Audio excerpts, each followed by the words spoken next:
Bismillahirrahmanirrahim.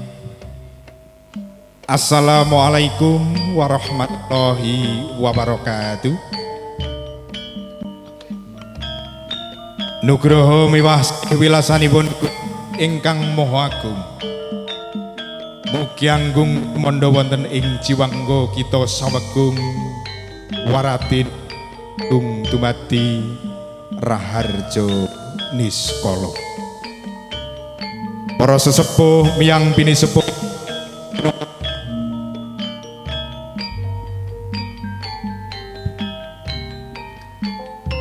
para sanak kadang sentana warga paung mitra ingkang tansah sinambrama ing pambuja nugraha miwasih wilasanipun Gusti ingkang Maha Agung. Mugi anggung sumandha wonten ing jiwangga kita sawegung waratin sagung dumadi raharja niskala. Para sesepuh miyang bini sepuh ingkang pantes sinungkeman, para sanak kadang sentara warga paung mitra ingkang tansah sinambrama ing pambuja, remaja putra remaja putri ingkang satuhu kinasih ing Gusti, waratinipun dumateng sangyaning para rawuh kakung putri wreda muda minulya. Mestuti dawuhipun pamanggugati nuninggih Bapak Jumar Ibu Ngatini, sekalian ugi Dokter Damai Santoso kalian Dokter Lolita. Kula pun widodha marak suwaning ngarsa panjenengan sedaya awit ing titi wanci dalu menika panjenenganipun ngaturaken kunjuk syukur dumateng Gusti ingkang Maha Agung awit sih nugraha ingkang dipun tampi. Kanugrahan ingkang dipun tampi nuninggih ingkang sepisan Bapak Jumar Ibu Ngatini ngantos ndalu menika ingkang sampun peputra gangsal, mantu gangsal, putu 16 lan ugi buyut 3 tansah pinaringan sehat walafiat bagas waras momong putu buyut ngantos ndalu menika. Ingkang kaping kalih nuninggih kanugrahan ingkang ginayuh dening Dokter Damai Santoso nuninggih panjenenganipun sampun hangrampungaken paripurna studi strata 3 utawi doktor wonten ing Universitas Diponegoro. Mugi kanthi menika saged hanambah sentosaning diri anggenipun labuh labet dumateng bangsa tuwin nagari nuninggih wonten ing RSUP Dr. Karyadi Semarang. Bapak so ibu ingkang winantu ing pakurmatan keparenga kula hangaturaken reruncen lampah-lampahing adicara tasakuran paripurnaning studi lan ugi tasakuran Bapak Jumar Ibu Ngatini kanthi reringkesan ingkang sepisan pambuka duwi tiacara utawi tata cara ingkang angka kalih nuninggih beksan burung pisen dening Adik Zuan. Paripurna beksan burung pisen ing mangke kalajengaken sabda pangandikan songsong agung ing Kabupaten Semarang nuninggih Wakil Bupati Kabupaten Semarang Bapak Ngesti Nugroho. Paripurna sabda pangandikan ing mangke kapungkasi kanthi foto sesarengan keluarga agung Bapak Jumar Ibu Ngatini. Paripurnaning ing mangke ing dalu menika ugi Dokter Damai Santoso ugi ing mangke nampi kanugrahan ingkang angka 3 Ambal Warso Dokter Lolita lan ugi ing mangke ingkang hamandegani pisungsung puji rahayu utawi doa pinilih sesarengan nuninggi Romo Pendeta Rahmat Pasca Raja Guguk nyuwun berkahipun wonten ing dalu menika murih sedaya wonten ing adicara dalu menika saged katindakaken kanthi gancar lancar nir ing sambi kala adicara inti nuninggi ing mangke pagelaran wayang wong ngesti Pandhawa karya sesarengan kalian RSUP Dr. Karyadi Semarang. Bapak saha ibu ingkang pinantu ing pakurmatan, sumangga adicara ing dalu menika kita bikak kanthi ngenengaken cipta nyenyuwun dumateng Gusti ingkang Maha Agung nut kapitayanipun piyambak-piyambak ingkang den kebengi. Ndedonga kawiwitan. Lajengipun nuninggi beksan burung pisen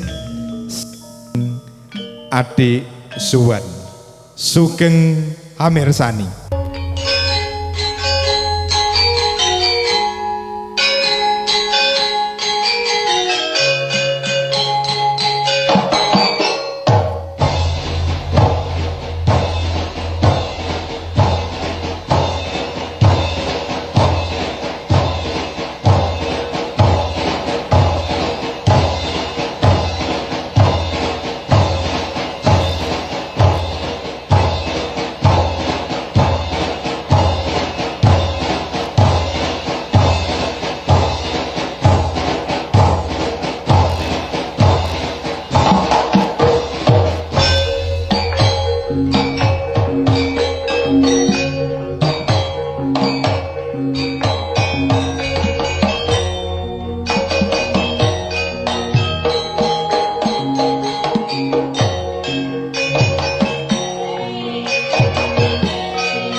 saged palajengipun nun inggih sabda pangandikan Wakil Songsong Agung ing Kabupaten Semarang nun inggih katur panjenenganipun Bapak Ngesti Nugroho kasumanggahaken praptanipun Bapak Ngesti Nugroho kapiwadha ungguling pradonga kang munyo angkrangin.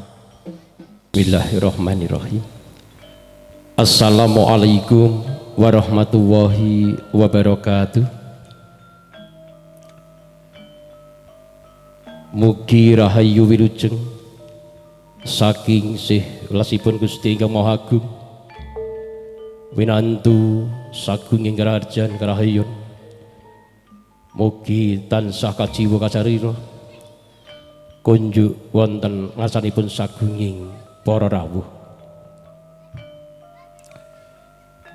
Nuwun kawula nuwun wonten ngasanipun para pepundhen, para sepuh sepuh aji sepuh, para pangarsaning agami ingkang satuhu kula mulyakaken. Wonten asanipun para pangembating praja miwah satria negari minangka pandhaming para kalwadasih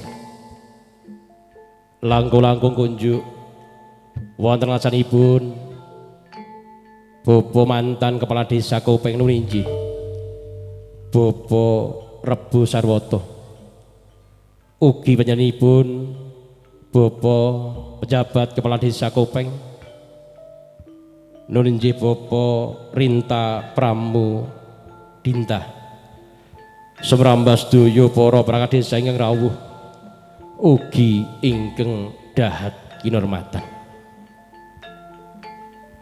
Wonten asanipun sagunging para rawuh kakung miwah putri ingkang tansah maha mbekber budi luhur saha ingkang satuhu bagya mulya. Kepareng kula ngemil kamardikan sagunging para rawuh sauntawis boten ateges kula ngrangi trapsila saha subasita. Kula kumawantun ngadeg ngabiyantara wonten asanipun sagunging para lenggah awit kula mundi dawuh saking panjenenganipun ingkang hamengku gati. Nun inggih panjenenganipun Bapak Jumar Sarimbit garwa Ibu Ngatini, ugi panjenenganipun Bapak Dr. Santoso, sarjana spesialis penyakit dalam Kom Finansim, kepareng ngaturaken pambagya harja wiwaha kunjuk wonten asanipun sagunging para rawuh sauntawis. Saderengipun kula matur sumangga langkung rumiyin kula dherek serengan njara syukur wasana dalem Gusti ingkang Maha Welasa Masih nun inggih Allah Subhanahu wa taala bilih wonten ing dalu menika kita sedaya saged dherek rawuh saperluhang rawuhi acara tasakuran panjenenganipun Bapak Dr. Santoso, spesialis penyakit dalam Kom Finansim, ugi acara ngrumeki ugi acara ambal warsa panjenenganipun Ibu Dr. Lolita ingkang kaping 51 tahun. Sagunging prawuh indat kirmatan saking kesanipun ingkang hamengku gati kepareng ngaturaken ingkang sepindah sugeng rawuh kunjuk dumateng sagunging para rawuh para pelenggah ingkang sampun kersa nglodhangaken wedal saperlu rawuh wonten ing acara dalu menika. Ingkang kaping kalih kala wau siang kirang langkung tabuh 12 Nuswantara iring elen acara gumregi sampun kalaksanan.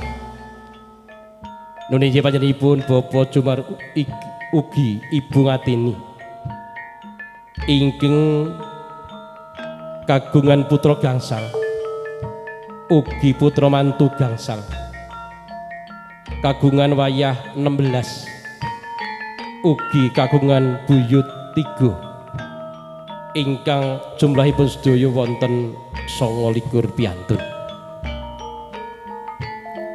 Ingkang salajengipun nuninggih tasakuran panjenenganipun Bapak Dr. Santoso, spesialis penyakit dalam kombinasi ingkang sampun paripurna anggenipun nderekaken studi strata 3 wonten ing Universitas Diponegoro Semarang.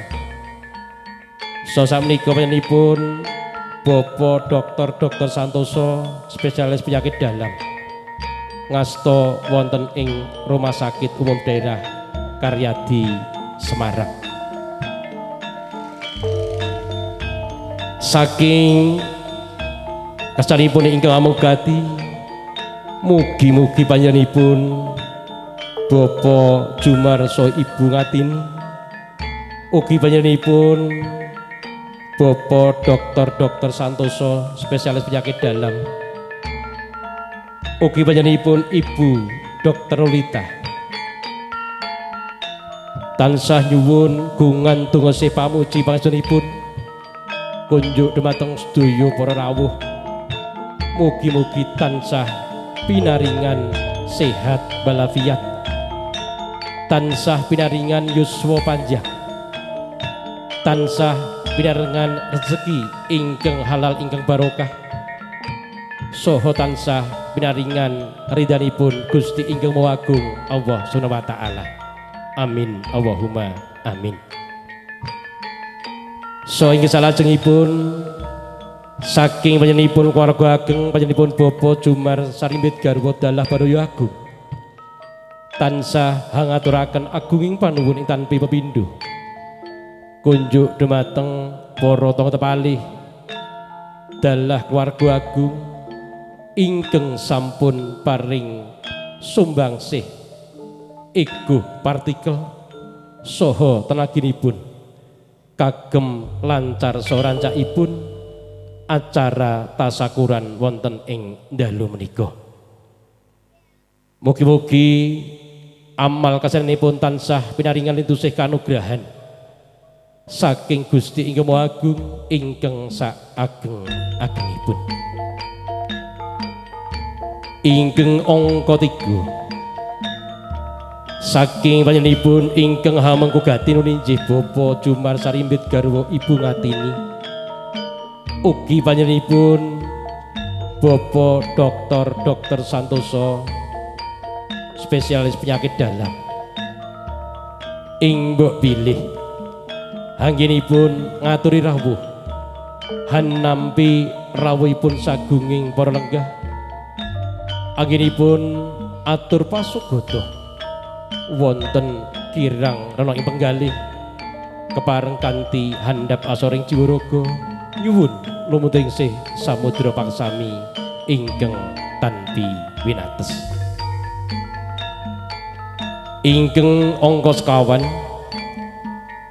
saking kersanipun ingkang hamengkugati kasuwun keparenga kunjuk dhumateng sagunging para lenggah para rawuh sedayanipun mugi kersa hanglajengaken anggenipun sami nelenggahan kanthi mirunggan suka parisuka sinambi samangke hamrisani wontenipun pagelaran wayang orang utawi wayang uwong saking Ngesti Pandowo Semarang.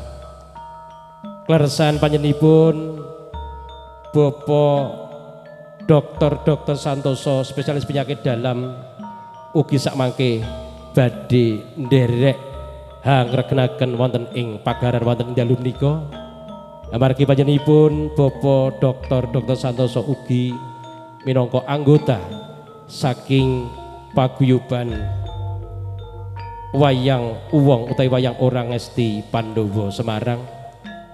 Kula ugi tansah ngaturaken panuwun bilih menika ugi sekaligus nderek nguri-uri kabudayan Jawi ingkang tasih lumampah wonten ing negeri kita. Ingkang pungkasan awit menika ugi tasih wonten ing wulan riyadi kepareng sae panjenenganipun Bapak Jumar Sarimbit garwa Ibu Ngatini dalah Baraya Agung tansah nderek ngaturaken sugeng riyadi warsa 1900 Hijriah utawi 2019 Masehi. Minnal aidin wal faizin nyuwun lumring samudra paksami dumateng sedaya para rawuh sagunging para lenggah ingkang dadi rumatan mekaten semanten atur kula ing mbok pilih anggen kula matur wonten asalipun sagunging para lenggah wonten atur kula ingkang kirang trep kirang jangkep kirang suposito saha kirang trep siraling atur kula nglenggono nyuwun gunging samudra paksami ingkang tanpi pepindho minangka sering atur wassalamualaikum warahmatullahi wabarakatuh. Mugi Gusti tansah berkahi. Amin.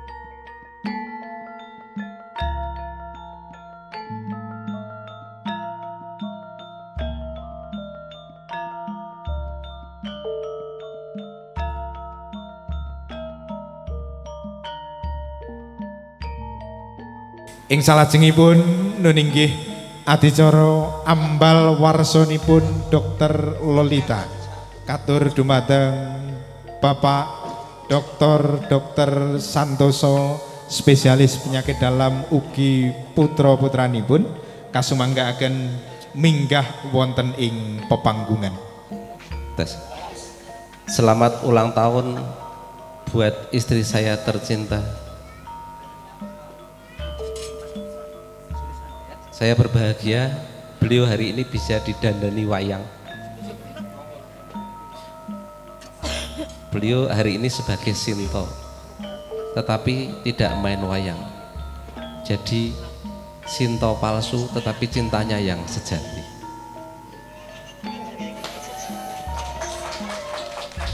Yai Sinto semono gedene tresnamu marang pun kakang. Pun kakang banget panarimamu ku marang sliramu Yayi. Sumangga Yayi ditiup lilin punika. Musik.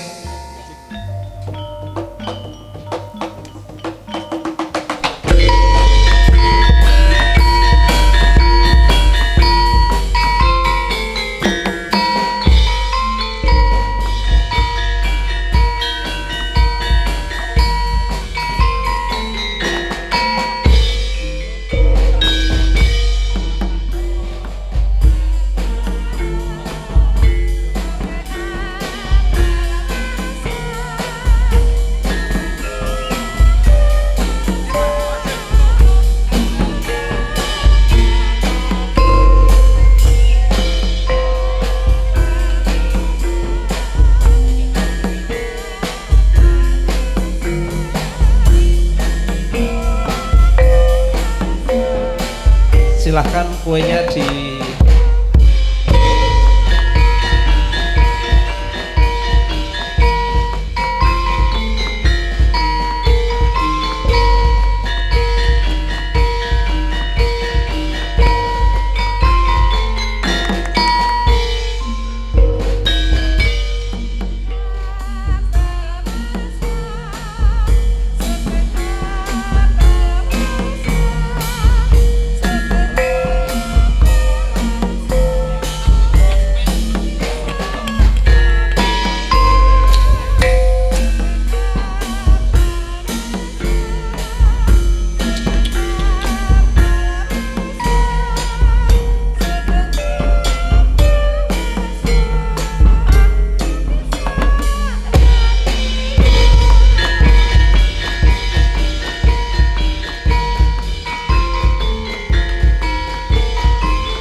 Sini aja ya Pak ya. Iya. Bapak Ibu, sebelumnya saya minta maaf karena saya nggak bisa berbahasa Jawa seperti Pak Santoso. Jadi saya pakai bahasa Batak saja, nggak bahasa Indonesia saja. Bersyukur dan bahagia sekali bisa bersama dengan keluarga Bapak Dr. Santoso dalam kebahagiaan pada malam hari ini. Mari kita sama-sama mendukung dalam doa untuk kebahagiaan dan sukacita dari Dr. Santoso. Kita berdoa menurut keyakinan kita masing-masing. Saya akan memimpin di dalam doa secara Kristen. Mari kita berdoa.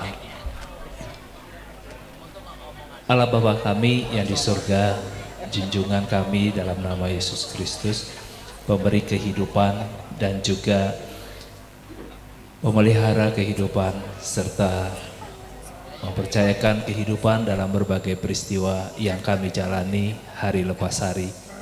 Malam hari ini dalam satu kebahagiaan dan ucapan syukur keluarga besar dari Bapak Ibu Jumar, kami bersyukur Tuhan telah menyertai keluarga di dalam berbagai peristiwa dan juga berkat Tuhan yang melimpah dalam pemeliharaan Bapak Ibu Jumar di dalam mendidik dan juga membesarkan anak-anak di dalam kesuksesan mereka, dan juga bersyukur untuk keluarga Bapak Ibu Dr. Santoso di dalam pemeliharaan Tuhan dalam pencapaian-pencapaian yang telah Tuhan percayakan.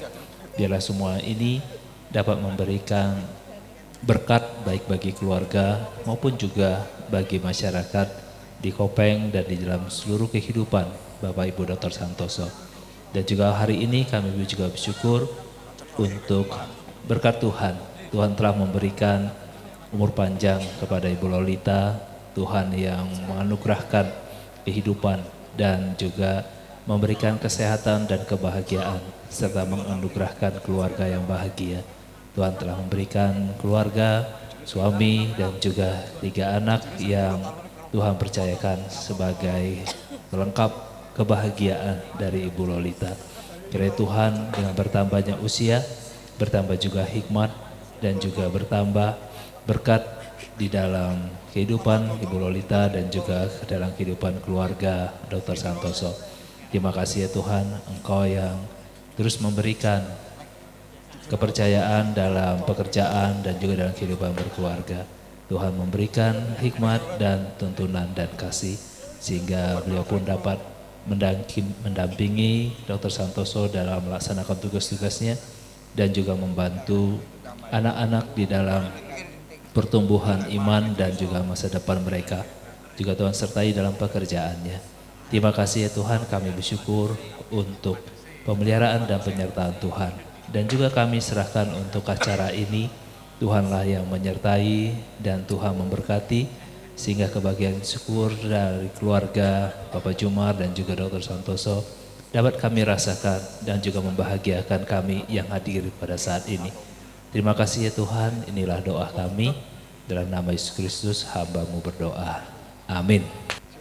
Paripurno nuninggih adicara pisungsung puji rahayu ambal warso Dr. Lolita ingkang kaping 212 mugi tansah hamberkahi lan ugi sedaya manggih rahayu.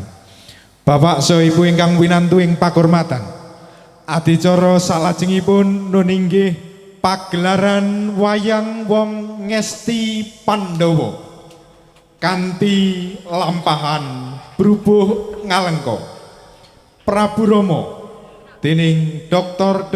Santoso spesialis penyakit dalam, Raden Lesmono dening Nunuk, Dewi Sinto dening Maya, Anoman dening Wiradya, Prabu Rahwana dening Profesor Dr. Edi Darmana, Raden Indrajit dening Ateng, Kala Marica dening Bagong, Rasekso Dika Agil Iqbal Kantil lan Bayu. Kidang katindakaken dening Nia Jatayu, katindakaken dening Gelompong Semar katindakaken dening Huluk, Gareng katindakaken dening Sugeng, Petruk dening Sunarno, Bagong dening Toto. Ringkesing cariyos Prabu Rahwana ingkang gandrung kapirangu kalian Dewi Sinta kasil nyulik Sinta wonten ing tengahing wana. Icalipun Sinta ndadosaken daredah perang ing antawisipun wadyabala prajurit raseksa lan ugi prajurit Rewanda. Ing paripurnaning mangke Prabu Ramawijaya lan Prabu Rahwana daredah perang tanding ingkang dipun unggul ing ajurit nuninggi Prabu Ramawijaya. Sugeng hamirsani pagelaran wayang wong Ngesti Pandhawa kanthi cariyos Brubuh Ngalengka.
Sikrongan polo tumingal kacampu samyo ngedali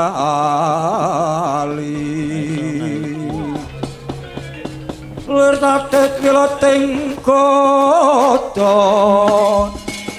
om danyang kung mangun tamiti bidang sangat dimitil mijil saking ngedali wuwun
mudita ingkang minangka dados pambukaning carita. Tuh menika ingkang wonten negaring Alengka Diraja. Sinten to ingkang asta Prayagung negaring Alengka Diraja wenang den ucap Majur Prabu Rahwana Raja. Ingkang sawetawis anandang kunjana papa lire kunjana lara papa gandrung. Sang nata kasmaran kaliyan titi sing Midawati ingkang samangke cumandha wonten angganipun Dewi Sinta. Nampi swanipun ingkang putra Indrajit nganti sangganing para wadyabala adoh tansah ing awi celak sangsaya rinaketake.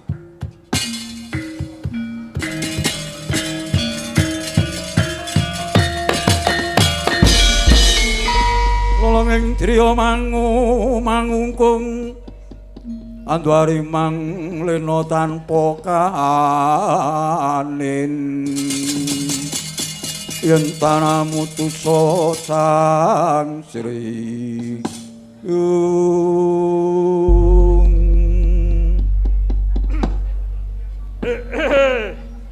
Jagat Dewa Bathara wis kebak andher para manggala yudha para prajurit ing Alengka Diraja.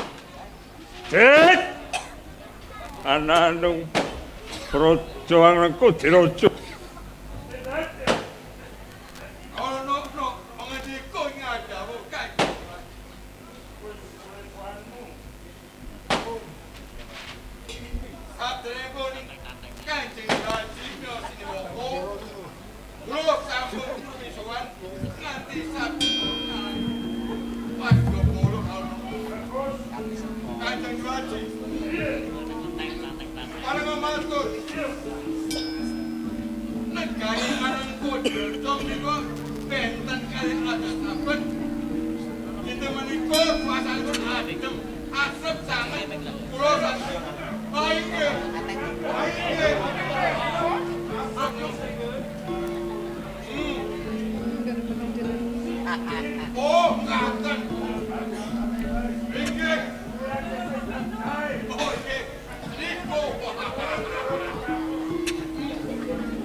Dewi Anjini, Dewi Anggani.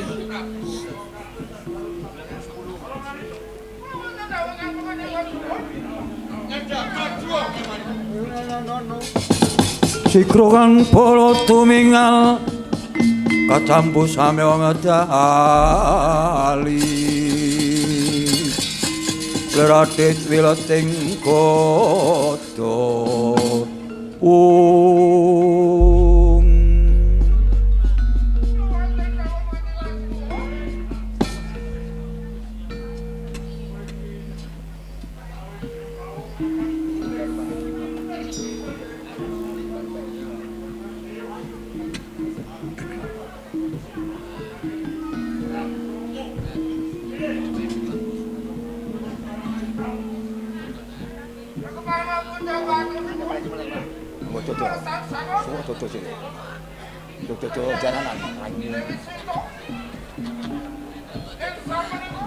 Yo nganggo arjana.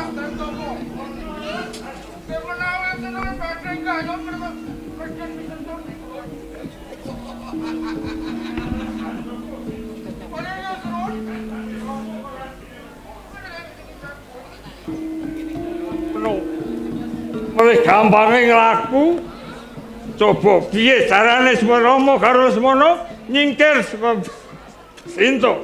Walau kula aturaken wonten alasan toko sinuwun. iya, ayo padha budal bebarengan. Langsung bakal dari kantor.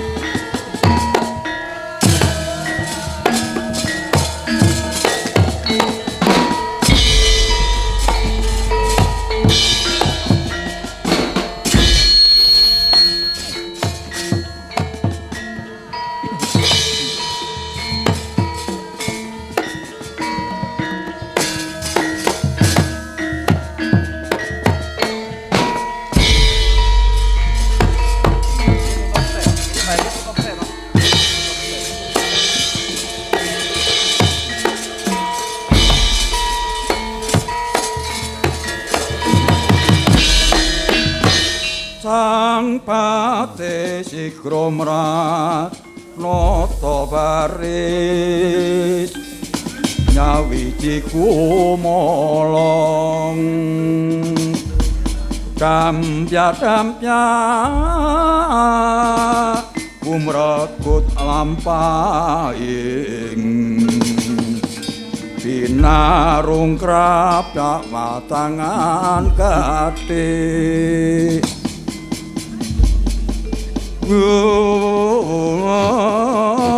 lar ngapeki suratnya kumuro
ruming mulat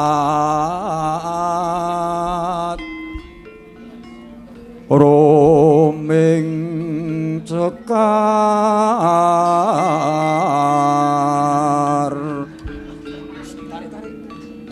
ruming mulat janghap sari wong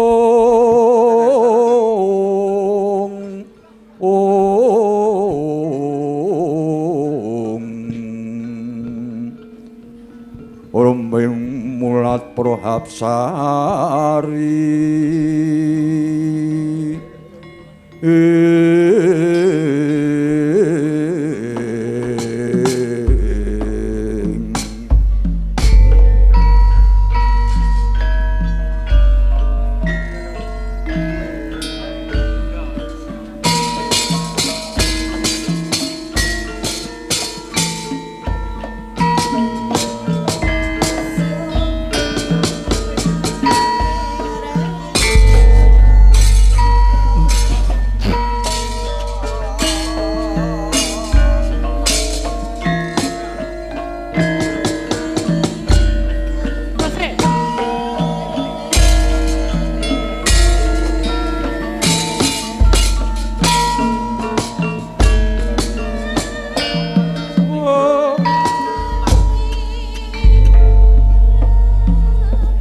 ingkang wonten wana Dandaka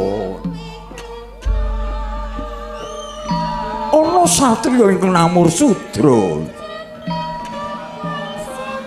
labet nampi pidana dados tiyang bucalan sinten to dosa namani dosa 10 nama kasih lah to punika ingkang kasih Raden Rama Wijaya sarimbit kaliyan keng garwa Dewi Rekyan Sinta kadheraken ingkang rayi kekasih Raden Lesmana Widakdo senadyan to anandang bukita jroning penggalih nanging namung kasemudana boten kawestara lamun to dangan sungka wing penggalih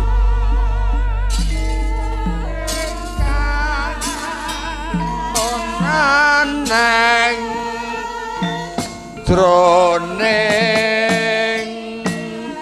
wana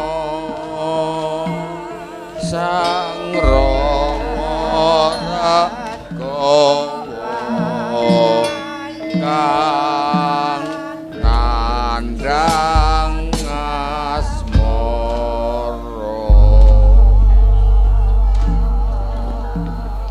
Kyai Sinta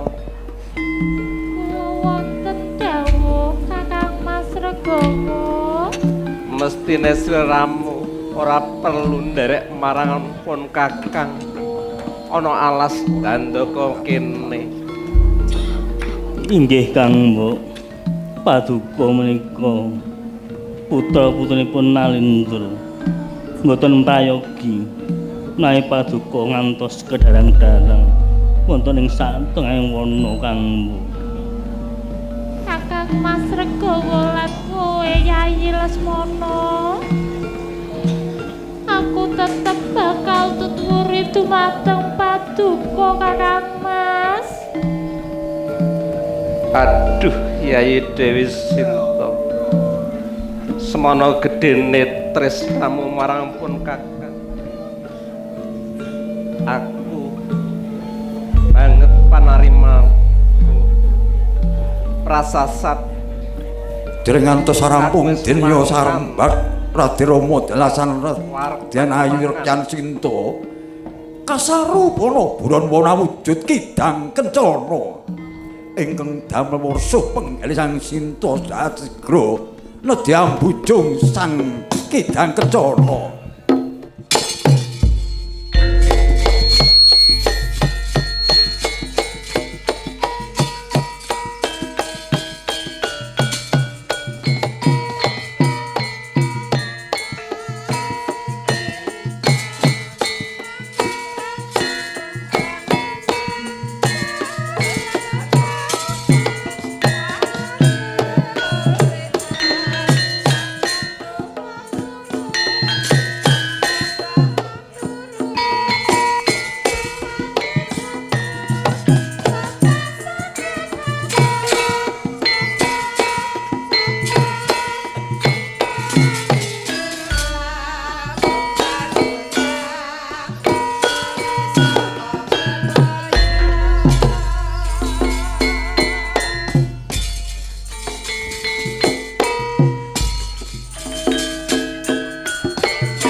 Iya Yai Sinta.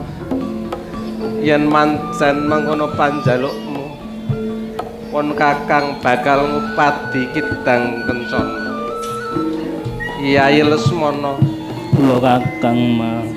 titip bayumu Sinta, pun Kakang bakal ngupadi Kidang Kencana. Nuwun inggih ngestokaken dawuh Kakang Mas. Mangsa Baranga pun Kakang njaluk pamit.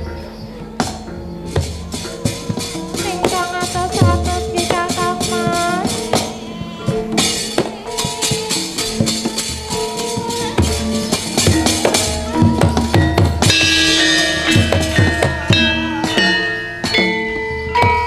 Dereng ngantos sakedheping netra dinyonani laraken ingkang garwa.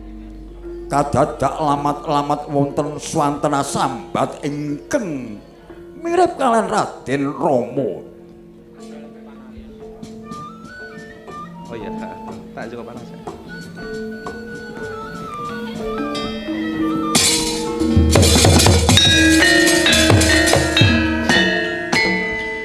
Pinjamkan anak. Yai Lesmana, Kula Kakang Mbok. aku njaluk tulung. Tulung ana Kakang Mas Regawa ya Yai. Duh Kakang Mbok. Daipun Kakang Regawa. Kula kedah njagi kangelan paduka wonten mriki. Kula mboten dipun paringaken wonten pundi-pundi. Yai Lesmana, aku njaluk tulung sepisan maneh ya Yai. Tulung ana Kakang Mas Regawa ya Yai Lesmana. Mboten Kang Mbok. Kula tetep wonten mriki. Yen ngono Yai, aku bisa nentokake yen to kowe seneng pekalawan pun Kakang Yai Lesmana. Jagat Dewa Batara.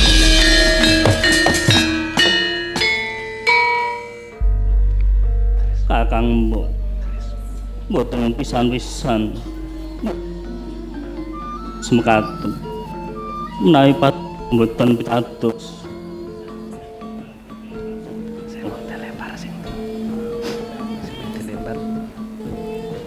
Sigra asumpah Raden Lesmana. Salamining gesang badhe nglampahi wadat. Sineksen jagat sak isine.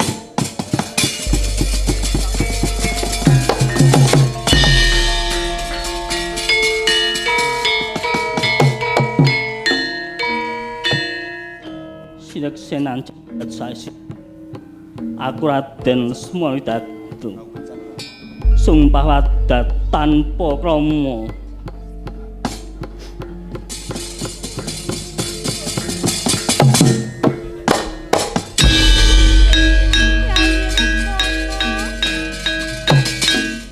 Pun Kakang ingkang luput Yai. Mboten dados menapa Kang Mbok. Kula badhe sumusul Kakang Regawa. Namung sadaringipun kula badhe paduka jumeneng. Iya Yai Lesmana. Sigra mata kajanamaken Raja Narantaka Raden Lesmana. Ing pamrih sampun ngantos wonten ingkang angguda miwangkang dhateng Dewi Sinta. Kocap ingkang nembe nandhang. Lampahan nggih Sang Prabu Rahwana Raja sanalika miyup saking gegana. Mekaten Kang Mbok kula badhe bidal sakmenika sumusul Kakang Regawa. Iya sing ati-ati Yai.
menang Gendewa Sang Raden Rama Wijaya kataman dadane Sang Kidang Kencana dadya wujud kala marica.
Yalismana kula Kakang Regamu gene sliramu swanana marang Kakang Gustine Kang Rekyan sumusul paduka jalanan mirvan paduka nyuwun pitulung sikit to yen mangkono Rubita wis sirna ayo kita mapaki marang Yayi Sinta.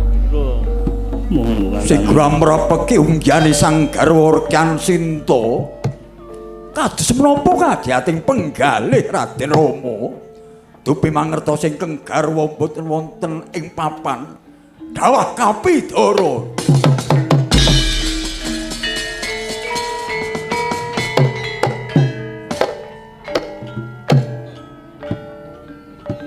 Kakang Yayi Sinta Kakang sliramu ana ngendi Yayi? Yayi Sinta Yayi Sinta sliramu ana ngendi Yayi? Yayi Sinta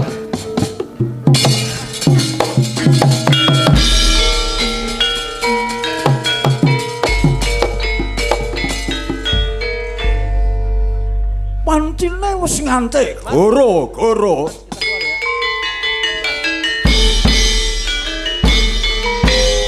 Sang Hyang Surya manjing ing tengah bener cetane anggikah dhateng umat sami supados sangandelna dhateng raos panembah.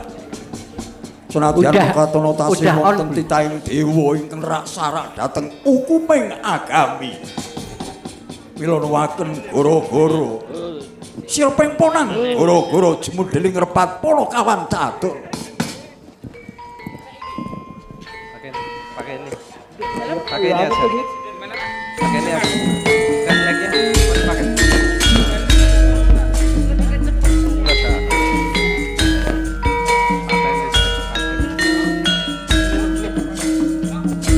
Yo. Gimana?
Tis.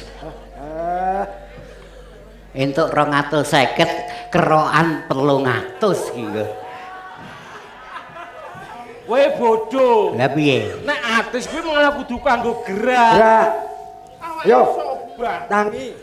Iki wis ana sing tangi kok. Tangi yo. Wis. Iki wis ana sing tangi. Tangi apane? Wong adem Atis. Lah iya kowe iki tangi yo. Ya Allah. Oh. Iki kok Pak Dokter engko ngeke obat ora? Oh, jaluk suntik mati babar pisan. Suntik mati.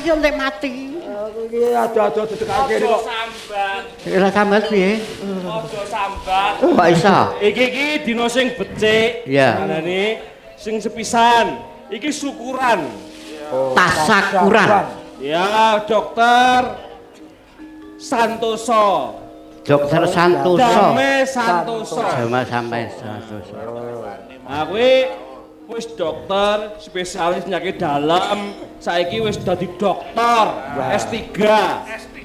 Oh, aku jane yo wis main jiku S3.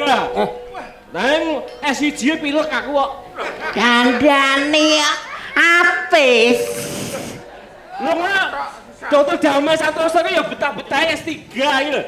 Ha iya. Ora dokter spesialis apa mau? Dalem. Penyakit dalam. Lah kuwi nek wong babaran kuwi ya penyakit dalem lho. Lho, babaran piye? Sik to. Kok rumangsamu piye? Penyakit dalam ki piye? Ya sing ning jero-jero kene. Lah iya. Lah nek terus nang jero. Lah ning jero ana bayine. Kuwi ora penyakit. Donggone ya. Oh. Nek bojomu ke penyakit. Bojomu ke ora babaran. Lah apa? Ora meteng busung. Wah. Iki bareng karo syukuran Dokter Santoso, iki ulang tahunnya Dokter Lolita garwane. Oh, pas iki. Ngono. Wah, nanggap wayang bareng-bareng ke ben ngirit. Lho kok iso ngirit? Ngirit piye? Syukuran dokter dhewe. Ya. Ulang tahun engko nanggap meneh. Rumangsamu ya apa murah piye wayang? Kowe kuwi ning kene sepisan wis kademen arep njaluk pindho. Kadane yo atis. Aku iki nek kelingan Dokter Santoso iki Nggih. rada mangkel. Kok iso? Aku tau periksa ning ngene tempat prakteknya Dokter Santoso. Mresake bojoku. Kowe mbek bojomu mangkat. Diundang. Del. Pasien niken bojoku to. Bojomu. Tajak mlebu bleng. Bleng. Duduk.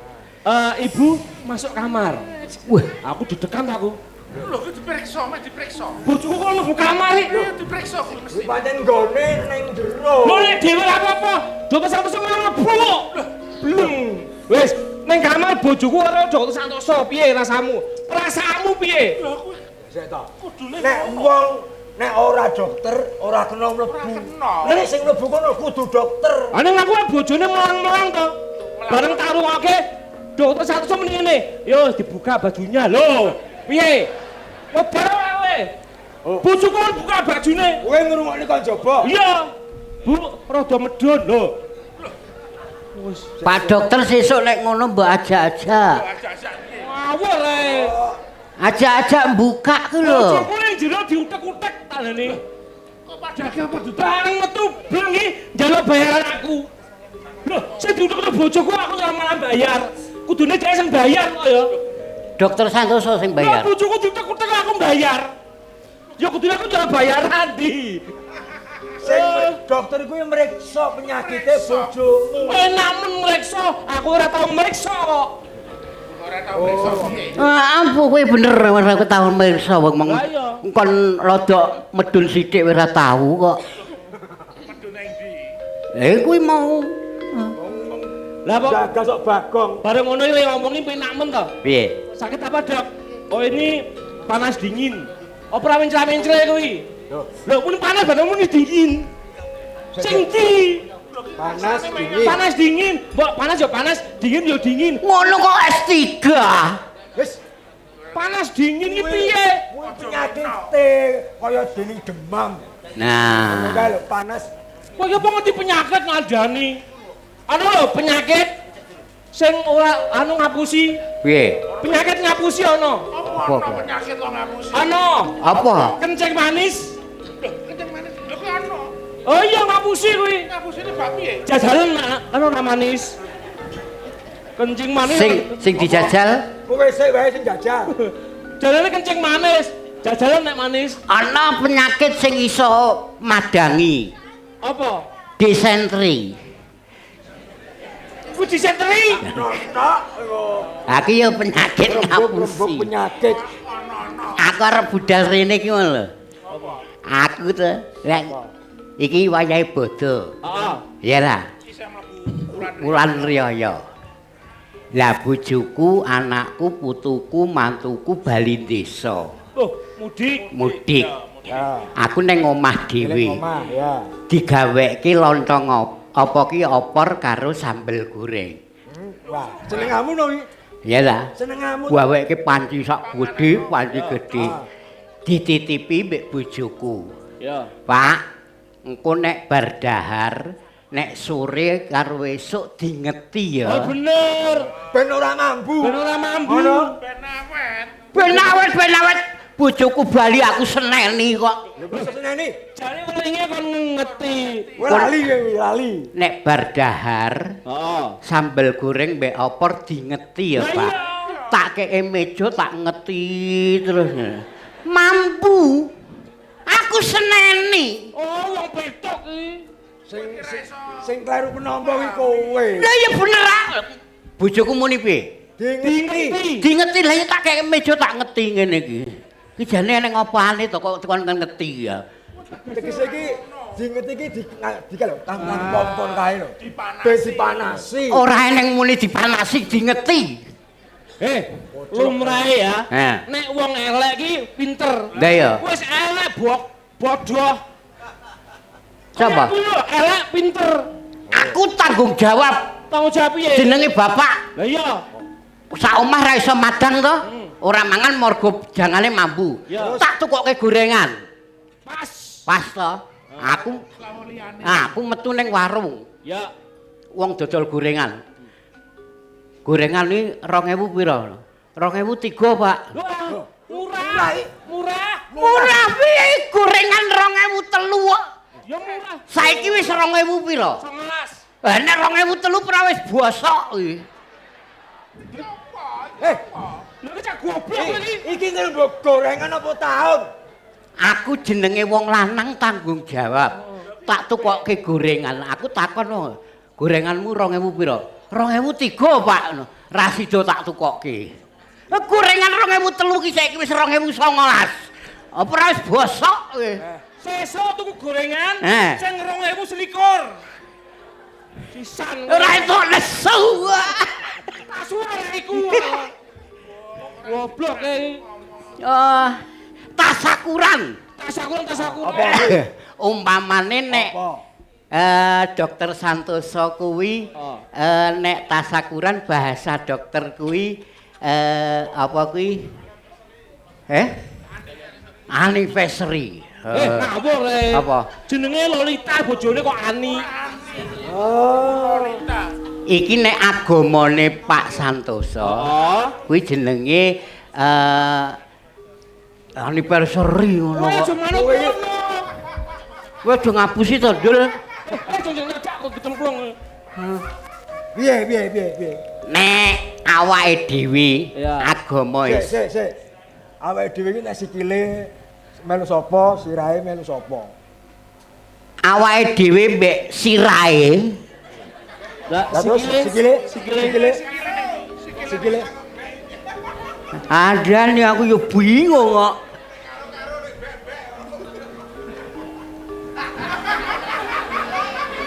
Omong karo Bagong iki sirah awake dhewe mbek sikile tambah. Kowe aja kekelen to, Ndak. Karo. Engko nek lucu yo nanggap dhewe. Karo mengko karep apa? Awake. duwe karep duwe kersa piye? Lho, tasakuran. Iya tasakuran. Bengi. Umpama bahasa agama ki la in sakartum la azidanakum wa la in kafartum inna adzabil sadid. Wah, dhuwur iki, dhuwur. Ora dhuwur, aku gumun lho. Lambene kaya ngono kok suarane. Bisa metu kaya ngono. Aku mau maca ning omah kene. Aja nyadak aku wedi. Oh, maju masuk kecemplung kowe. Aku ki mesake. Aku tau main ngene iki jungkel apa-apa ndase sik. Lho. Kowe Ora remuk. Kok ora remuk? Ora. Ora gagal otak. Ora. Lah piye? Lho, anu ndas pitik sing sembung. Oh. Hati-hati aja dadak. Ya. Dadi wayang ngomong nyawa iki. Bebayani lho. Sesuk esuk. Mbah Jumar. Mbah Jumar? Mari Pak Santoso lho. Sing mulih lemu Pak Santoso iki apamu? Pak Santoso. Kowe sing ora ajeni Jumar. Ngawur le. Kowe nek guneman waton wae. Jumar mbek ngatini lho sih. Oh. Tenang. Iki aku ora tanggung jawab lho ya. Ya. Kowe balik cegat wong kene aku ora tanggung jawab lho. Heeh, cegat ngarep kowe engko. Ayo. Aku mau cegat kene. Ya. Liwat buri. Buri kono. Buri didang. Diadang. Kuwi pepunden kene. Eyang. Nah, kuwi menghormati. Sing cetha to. Eyang. Lah, aku ki mau arep muni eyang kowe geger kowe aku muni. Alah mar aku yang ngono ta. Dibaleni meneh. Ya mar iki Semar. Anu menggoke pinter lambene. Bu Lolita, Pak Santoso nyun sewu nggih. Nek badhe anu ningi dicekal monggo lho nggih. Nek kula aku ora wani. Kowe iki ngene lho. Neng kene iki kowe kudune ngajeni supaya kowe diajeni wong liya. Lah kok kowe iso ngomong Jumar ngono iki? Ora kena. Jumar. Lho, ora kena. Sar kuwi pepunden eyange wong sak desa kene. Lah kok kowe muni Jumar iki piye? Akeh kowe malah ning muni. Aku pisan kowe ping 3, Dul. Aku ngeleke kowe kok. Ngeleke kok Jumar ngono. Ngeleke kowe. Nah, pepunden ki engko sesuk. Sesuk. Nek biyen jenenge momong putu. Nah, nglumpuke balung. Iki mau digawe catetan ilang jenenge gredeki ngono lho. Gredeki apa? Apa jenenge Bu apa? Maju meneh. Aku samar lho kuwi. Nek momong nek angon bocah iki jenenge apa nek kene? Gubreki. Kowe ora ngerti budeki. Bosok kuping bosok. Brebeki. Oh, kowe malah bosok neh kupingmu. Kuping nek kebak sampah ngono kuwi. Ngawur ya kupingku sehat kok lele. Sehat apa? Kuping kaya ngene kok sehat. Kebo. Sapi. Oh, kuping kebo mbek sapi. Ngono muni sehat. Kowe iya. Kebo.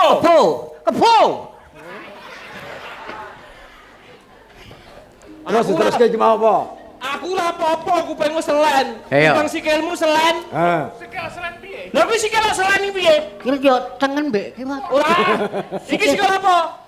Kil kiwa. Iki kil tengen. Nah, selen siji kiwa siji tengen. Kuwi jenenge selen. Oh, piye munggo aku sikile piye? Pak Santoso kuwi S3 ya sikile tengen mbek kiwa lho. Ora beda, aku beda kok. Iki sikil apa? Sikilku. Iki? Sikilku. Iki sikile Mbah Jumar iki ya Mbah Jumar. Tekan kono meneh. Tekan ndi? Sikile selen iki mlakumu mesti ora penak. Aku ya penak mlaku lho. Ayo. Kowe yang mlaku sikil dhisik. Lho nek kiwa mlaku ngiwa sik. Tak takoni. Kowe yang mlaku sikil dhisik. Nek mangkah kiwa sikil kiwa sik. Mlaku kok kiwa sik iki piye? Kok iso? Dadi ngene iki. Ngono. Mlaku kok kiwa sik piye? Lho nek nengen yo tengen sik. Ngene. Piye kowe iki? Mlaku ora iso kok dadi wayang lho. Kudune piye? Lah nek mlaku piye? Nah, wong mlaku kuwi ana aturane. Mlaku kok diatur. Kaya lalu lintas. Nah, tuladani. Nek mlaku kuwi ya sikil mburi sik. Kok iso? Ki mburi tengen. Mlaku. Nah. Ini apa ki? Kiwa. Mlaku. Tengen mlaku. Lho, mlaku. Lho. Ngene, mlaku. Apa kuwi? Mbah Jumar benjing nek anu giring putune diati-ati lho mlakune lho nggih. Mlaku ya diatur. Kalau joget itu barang mana sing apik. Duh, metu bleng nang dodo ya. Metu kan joget. Joget. Kowe ora ngandel. Ora seni kowe kok. Atis. Wah, iso. Atis aku wis kado Pak Dokter Santoso. Dok ini ra ono jaket to aku ngono. Aku jaket elek-elekan ya gelem aku ngono. Ukuranku L aku ngono to. Wah, Padunar golek lungsuran kok. Lungsuran apa? Joget ya. Lho. Tangane. Tangane lho. Sikile. Tangtul tangde, wis ora. Ayo. Ayo. Coba. Piye? Lho. Tangane. Lho. Piye lho. Tangane kiwa. Lho. Tangane. Lho. Joget iki lho. Hei. Lho lah ya. Ukel. Nah, ini joget. Aku yang Piye lho. Sikilmu. Tengen endi? Tengen endi? Kiwamu iki Kiwa. Iki lho sing tengen iki. Wong kok tanjala iso kok joget. Iki sing angin kowe. Lho. Kangelan ngono. Sikil tengen tanjak ngarep, tengene ngarep. Sikil tengene ngarep. Kiwane mburi. Iki tengen Dul. Wis tengen kok. Kowe iki diajari kok. Ya diajari wong ki wis tengen. Ayo. Kowe nek ora iso joget, nembang, iso nembang ra? Iso ya. Ayo nembang apa? Sing apik. Kene lagune senengane apa to? Kok malah kowe iki arep asung pasunggatan kok malah nyunggot tok sing kira-kira. Kene iki sing adem-adem iki enake anu. Apa ki jenenge? Golek toa. Gue? Golek toa. Nunggu reokan iki. Tak gareng edan. Lho. Kok arep reokan kok. Reokan. Kowe nek ora iso tak jange bojomu lho nek ora iso. Lho ngapa bojoku? Lho, lha kowe iki nembang iso. Kowe kira nek anu karo bojone to mau. Aku bojoku sing mbok celuk to. Wah. Lho, aku ku seneni aku perkara jangan tok seneni kon ngerti ngene iki. Ora kon manasi dadi mambu. Jarene bojomu penyanyi. Wah, hebat. Bojomu wingi. Wah, edan. Piye? Bojomu lak penyanyi. Heeh. Bukti lho wonge. Lho, ki lho. Oh, ki lho buktine. Munggah panggung penonton surau. Wah, ki lho, seksine iki seksine. Hebat iki berarti. Hebat piye? Piye? Bojomu munggah panggung tiba. Wah. Karo meneh ngene lho. Bojomu ki kon sinau dandan makeup sing apik. Wingi nganggo idep kualik bojomu. Idepe ki dengeng munggah, bojomu medun, dadi matane putih kabeh. Kaya mayit ya. Kowe iso ora iso tak gendangke bojomu. Bojoku saiki hebat. Piye? Biyen langsing. Oh, saiki bodhi ngono. Aku ora ngerti kok. Kaya bongkokan damen. Dadi ora ngerti ngarep burine. Piye? Biyen iki cilik. Mangkat kesusu, kecemplung lengo gas. Melar. Budi. Lah ya kaya bongkokan suket saiki. Budi. Tak ndangke ya. Aja. Lho, kowe nek nyanyimu ben kok penak. Oh iya. Ya, engko iso dhuwur